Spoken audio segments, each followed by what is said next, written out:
Alright, I don't know if this is going to work, but I'm going to try to do this with my two hands. See if I can do this without dropping it. So, let's launch.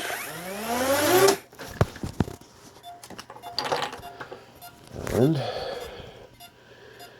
as you can see, I've still got my fingers. Not a scratch on me. No damage. Drone's not too happy. And of course it aired out immediately. Now, this next one might actually cut me, but I'm going to try to put my hand in from the side.